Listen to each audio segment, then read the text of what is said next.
Okay, students. Now we are going to discuss recursion. Recursion definition. First of all, defining a problem in terms of a smaller version of itself. For example, every recursive definition must have one or more base cases. The journal case must eventually reduce to a base case. The base case stops the recursion. Recursion method, a method that calls itself. For example, आपके पास recursion इस तरह का method है C++ के अंदर, जिसके अंदर आप एक ही पर्टिकुलर इंस्ट्रक्शन को रिपीटेडली कॉल करते हैं. ठीक है, इसी तरह से आपके पास लूप भी यूज़ कर रहे थे. आप यही कहेंगे कि रिपीटेशन के लिए तो हमारे पास लूप यूज़ हो रहा था कि आइट्रेशंस डिफरेंट हमें परफॉर्म करनी है, तो हम वहाँ पर लूप यूज़ कर लेते हैं. बट रिकर्जन हमारे पास एक ऐसी टेक्निक है जिसके थ्रू हम लूप्स की इंस्ट्रक्शंस को रिड्यूस करते हुए अपने वर्क को एफिशिएंटली परफॉर्म कर सकते हैं. फॉर एग्जांपल, जिस तरह से हम जब लूप क्रिएट करते हैं तो हमारे लूप क्रिएशन के अंदर हमारे पास मल्टीपल इंस्ट्रक्शंस हम देते हैं, लाइक इनिशियलाइजेशन, आपके पास कंडीशन एंड देन इंक्रीमेंट. तो आपके पास 3 स्टेटमेंट्स आ रही होती हैं. तो वहाँ आपके पास जो आपकी एफर्ट्स हैं वो इंक्रीजली यूज़ हो रही होती हैं.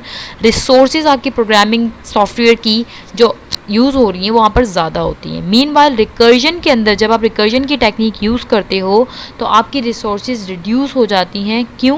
क्योंकि every recursion case is having one base case. मतलब आपके पास बेस केस के अंदर ही आप उसको कॉल कर रहे होते हो और रिकर्जन स्टॉप होती है आपके किसी पर्टिकुलर केस पर. फॉर एग्जाम्पल, इन तीनों स्टेटमेंट्स को अगर आपने अच्छे से समझ लिया तो आपको रिकर्जन बहुत अच्छे से समझ आ जाएगा अगर इन 3 इंस्ट्रक्शंस को आप समझ लेते हैं. For example, every recursive definition must have one और मोर बेस केसेस. फॉर एग्जांपल, आपके पास एक बेस केस होना चाहिए, एक पर्टिकुलर इंस्ट्रक्शन होनी चाहिए जिसके थ्रू रिकर्जन जो है वो परफॉर्म होगी. ठीक है.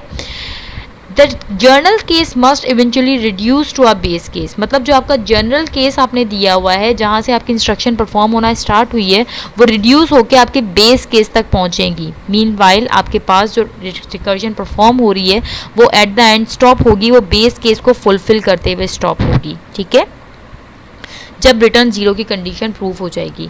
और रिकर्जन एक ऐसा मेथड है जो कि अपने आप को कॉल करता है. फॉर एग्जांपल, जब हम फंक्शन बनाते हैं अपने पास सी प्रोग्रामिंग में तो हमारे पास फंक्शन किस तरह से बन रहा होता है. वेट फॉर अ वाइल, मैं आपको एक जस्ट इसका थोड़ा सा ओवरव्यू यहाँ पर. फॉर एग्जांपल देखें, अगर आप सी के अंदर फंक्शन बना रहे हो एडिशन का, ठीक है, इंट ऐड, आपने 2 पैरामीटर ओपन एंड क्लोज यहाँ पर पैरामीटर्स आप दे सकते हो.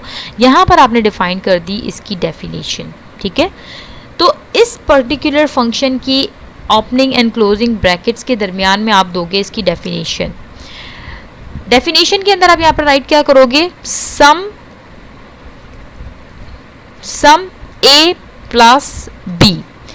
बाकी आप इसके पैरामीटर्स वगैरह वेरिएबल बनाना ये सब चीज़ें देख लीजिएगा. जस्ट मैं आपको एक ओवरव्यू दे रही हूँ यहाँ पर हार्ड कोड के हिसाब से कि आपके पास आप जब एक वेरिएबल एडिशन का बना रहे हो, आपके पास एक फंक्शन आपने बनाया है ऐड का, तो सिंपल आप वहाँ पर सम को कॉल कर रहे हो ए प्लस बी. मीनवाइल जब आप रिकर्जन परफॉर्म करोगे, आप सम इंट ऐड या आपने रिकर्जन के लिए फंक्शन बनाया है तो आप यहाँ पर इसकी जब डेफिनेशन डिफाइन करोगे, इस डेफिनेशन के अंदर आप कॉल करोगे add equals to A plus B. तो ये आपके पास बेसिकली रिकर्जन परफॉर्म होगी कि आपने एडिशन के अंदर ही एडिशन को कॉल किया, मतलब a method which calls itself. I hope आपको ये एग्जाम्पल देखकर कुछ हद तक बात समझ आ गई होगी कि हमारे पास बेसिकली हम यहाँ पर बात करना क्या चाह रहे हैं. ठीक है, हम यहाँ पर बात करना चाह रहे हैं इस बारे में कि अगर आपके पास एक C++ का प्रोग्राम इस तरह से ओपनली दिया हुआ है. ठीक है, आपने फर्स्ट ऑफ ऑल एक फैक्टोरियल का फंक्शन बनाया. जस्ट आपने उस फंक्शन के अंदर एक पैरामीटर पास किया इंट एन, जो कि सिंगल पैरामीटर कंटेन कर रहा है इंटीजर टाइप का. मेन के प्रोग्राम के अंदर आपने इंट नम राइट डाउन किया, enter a positive integer, just a positive integer आपने यहाँ इंटरप्ट करना है और आपने यहाँ वैल्यू सेव कर दी उस इंटीजर की. ठीक है, फॉर एग्जांपल 5, 6, 7, 8 वॉट एवर आपने वैल्यू यहाँ दे दी. सी आउट किया, आपने फैक्टोरियल को कॉल अप किया. उस फैक्टोरियल की डेफिनेशन सर्च करने के लिए यहाँ पर जब वो आया उसने सर्च किया if n is less than N equals to 1 this is the base case and return 1। मतलब जब आपके पास फैक्टोरियल काउंट होते होते आपके पास फैक्टोरियल का अमाउंट जो है वो 1 हो गया है या 0 हो गया है, तो आप वहाँ पर क्या कर दें, इस केस को स्टॉप कर दें। इस केस को स्टॉपिंग क्राइटेरिया यहाँ पर आपने डिफाइन किया है। This is the stopping criteria of the base case, ठीक है।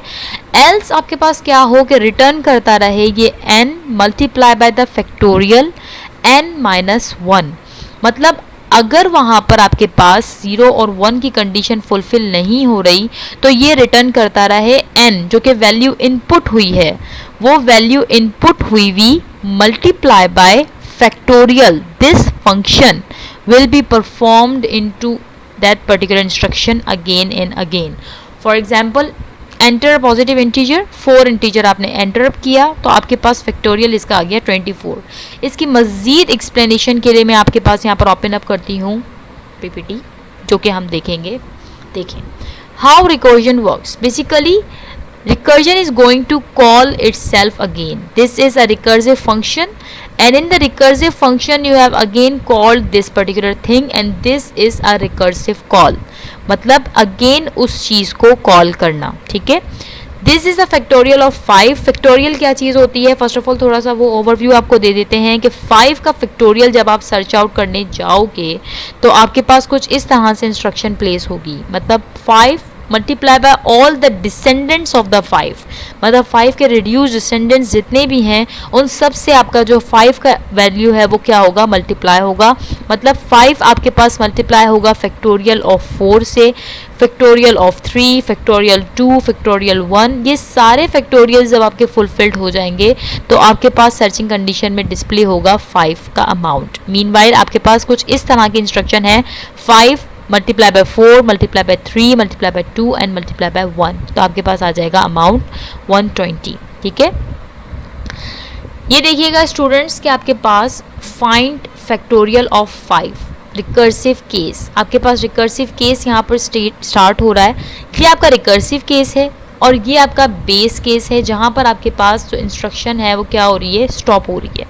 स्टॉपिंग क्राइटेरिया पर आपके पास ये स्टॉप हो जाएगा इंस्ट्रक्शन। क्या 2 के फैक्टोरियल के बाद आपके पास 1 का फैक्टोरियल क्या सर्च करोगे आप, 1 0 0, तो फैक्टोरियल आपके पास क्या हो गया, स्टॉपिंग क्राइटेरिया आ गया यहाँ पर आपके पास। तो ये फैक्टोरियल आपने सर्च आउट किया है 5 मल्टीप्लाई बाय 4, तो अब रिकर्सिव केस आपके पास क्या हो गया 4, जिसकी इंस्ट्रक्शन आपके पास आ गई 24। 6 आपके पास लास्ट इंस्ट्रक्शन जब सर्च आउट होगी तो 120 आपके पास रिजल्टेंट शो हो जाएगा, ठीक है। रिकर्जन में आपके पास सारे के सारे प्रीवियस जो डिसेंडेंट्स हैं वहाँ से आपके पास वैल्यूज जो है वो डिफाइन होंगी। ओपन अप कर लेते हैं हम आपके पास रिकर्जन का प्रोग्राम। देखिए यहाँ पर मैंने बिल्कुल सिंपल सा आपके पास प्रोग्राम डिफाइन किया है। स्टार्टिंग के अंदर आपके पास डिफाइंड हुआ है फंक्शन जो कि परफॉर्म करेगा recursion. If n is less than and equals to 15, not 15, here it should be 1. If n is less than and equals to 1, so आपके पास रिटर्न कर दे 1. This is the stopping criteria base case of the recursion. और यहाँ पर देखें आपके पास fact का जो आपने वेरिएबल यहाँ पर डिफाइन किया है, फैक्ट का जो आपने फंक्शन यहाँ पर डिफाइन किया है, उसी फैक्ट के फंक्शन को यहाँ आपने दोबारा कॉल किया है और पैरामीटर्स में आपने क्या वैल्यू दी है, n-1। मतलब आपके पास n-1 के लिए पहले ये फैक्टोरियल काउंट करे, मतलब n-1 का फैक्टोरियल क्या होगा 4 के लिए पहले फैक्टोरियल काउंट करे, 3 के लिए करे, 2 के लिए करे, 1 के लिए करे और फिर 5 का रिजल्टेंट आपके पास क्या होगा, शो होगा। n-1 हर दफ़ा यहाँ पे कैलकुलेट करके आपको शो कर रहा होगा। ये आपके पास बेसिकली इंफॉर्मेशन है रिकर्सिव फंक्शन की। परफॉर्म करते हैं यहाँ पर, जब आपने यहाँ पर एंटर किया 5 एंड एंटर, तो आपके पास डिस्प्ले हो रहा है 120। 5 का फैक्टोरियल आपके पास शो हो रहा है 120। This is the basic concept for the recursive function in C++। If you feel any kind of disturbance of, आपके पास कोई किस्म की क्यूरी हो तो आप लोग क्यूरी सेशन के अंदर मुझसे आस्क कर सकते हैं। किसी तरह के भी आपको कन्फ्यूजन हो तो आप लोग आस्क कर सकते हैं। एक दफ़ा दोबारा मैं आप लोगों को पीपीटी शो कर देती हूँ। बेसिकली रिकर्जन का कॉन्सेप्ट आपके पास यही है कि आप अपने फंक्शन को ही रिकॉल कर रहे हैं, कॉल इट्स सेल्फ, ठीक है, तो आपके पास ये रिकर्सिव फंक्शन कहलाता है। और इस रिकर्जन फंक्शन के अंदर हमने एग्जांपल इस वक्त जो एवल्यूट की है वो की है फैक्टोरियल प्रोग्राम की। फैक्टोरियल किस तरह से आपके पास डिस्प्ले कर रहा होता है रिजल्टेंट, और किस तरह से आपके पास यहाँ पर इंस्ट्रक्शंस जो है वो रिड्यूस हो रही हैं बाय यूजिंग फैक्टोरियल फंक्शन। अगर आप ये लूप के थ्रू करोगे तो आपके पास लूपिंग क्राइटेरिया 1 till 5 रन करेगा। मीनवाइल आपके पास फैक्टोरियल जब आप रन करते हो तो आपके पास इंस्ट्रक्शंस जो हैं ये लेस हो जाएंगी। Return n multiply by fact and n minus 1, तो आपके पास डिस्प्ले कर रहा है ये resultant. For example run out करते हैं अगेन अपने वाले प्रोग्राम को और डिस्प्ले करके देखते हैं। फॉर एग्जांपल 7 का फैक्टोरियल आप सर्च कर रहे हो तो आपके पास आ रहा है 5040। ये आपके पास 7 का फैक्टोरियल डिस्प्ले कर रहा है which will be multiplied by 7 multiply by 6 multiply by 5 multiply by 4 multiply by 3 multiply by 2 multiply by 1। तो इस तरह से आपने एवेल्यूट किया है अपना complete factorial of the 7। I hope कि आप लोगों को समझ आ गया होगा। अगर समझ ना आया हो, कोई कन्फ्यूजन हो तो आप लोग आस्क कर सकते हैं। Thank you so much.